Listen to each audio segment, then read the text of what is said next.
నందేమో నాన్నకి సింహం నీ అమ్మకి వాహనమై ఉండలేదా ఎలకేమో తమరికి నెమలేమో తంబికి రథమల్లే మారలేదా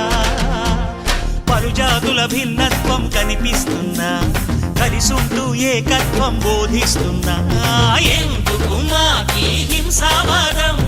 ఎదిగేటందుకు అది ఆటంకం నేర్పరం మాకు సోదర భావం మార్పులు మాలో కలిగేలా యువరు గణేశ గం గణపతి గం గణపతి గం గం గం గం గం గం గణపతి జై జై గణేశ జై కొడత గణేశ జయములిప్పు బొజ్జ గణేశ గణేశ హై హై గణేశ అడిగేస్తా గణేశ అభయమిప్పు బుజ్జి గణేశ